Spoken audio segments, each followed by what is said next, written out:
నిజామాబాద్లో అయ్యప్ప స్వాములు అరట్టు ఉత్సవం ఘనంగా నిర్వహించారు. అరట్టు సందర్భంగా అయ్యప్ప స్వామి ఆలయం నుండి నగరంలో భారీ ఊరేగింపు చేపట్టారు. అయ్యప్ప స్వాములు నగర వీధిలో ఉత్సాహంగా నృత్యాలు చేస్తూ అయ్యప్పను కొలిచారు. ఈ కార్యక్రమంలో అయ్యప్ప భక్తులు పెద్ద సంఖ్యలో పాల్గొన్నారు. స్థానిక ఎమ్మెల్యే ధనుపాల్ సూర్యనారాయణ స్వాములతో కలిసి ఊరేగింపులో పాల్గొన్నారు.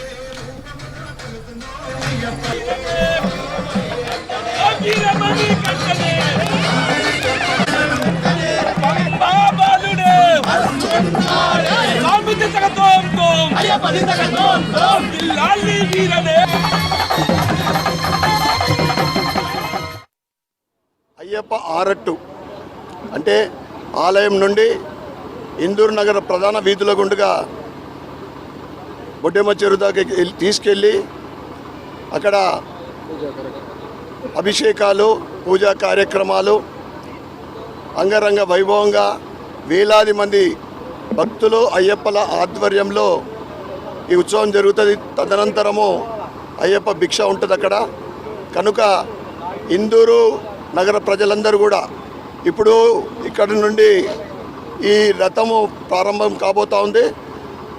ఇందూరు నగర వీధుల గుండా వెళ్ళే ఈ రథానికి ఇందూరు నగర ప్రజలందరూ కూడా స్వాగతం పలికి అయ్యప్ప ఆశీర్వాదం తీసుకునవలసిందిగా కోరుకుంటూ, అదేవిధంగా ఈ కార్యక్రమాన్ని ప్రారంభం నుండి అయ్యప్ప ఆలయ కమిటీస్ మెంబర్లు ముఖ్యంగా ప్రత్యేకమైన శ్రద్ధ తీసుకొని ఈ నవంబర్ 16 నుండి ప్రారంభమయ్యే ఈ అయ్యప్ప సీజను చివరి వరకు అన్ని వసతులతోటి ప్రత్యేకమైన శ్రద్ధ తీసుకొని ఇక్కడ నిత్యం అన్నదాన కార్యక్రమము, ఆరట్టు కార్యక్రమం అంటే ఇందూరు నగరంలో ఒక పండుగ, ఒక పెద్ద ఊరేగింపు.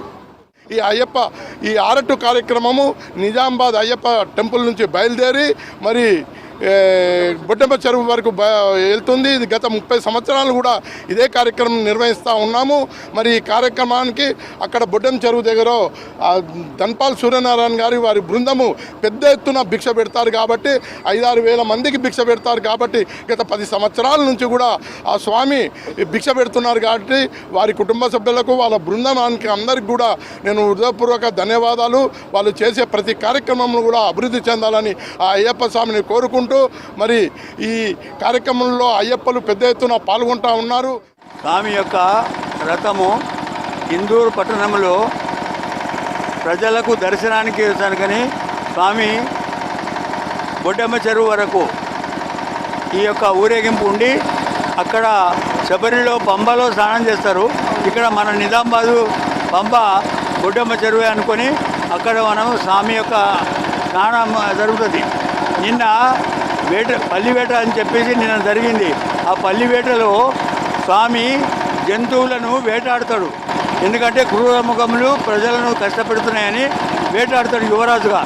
ఆ వేటాడినటువంటి రిటర్న్ వచ్చిన తర్వాత ఎన్నో మృగాలను చంపినా అని చెప్పేసి స్వామి తన యొక్క పశ్చాత్తాపంతో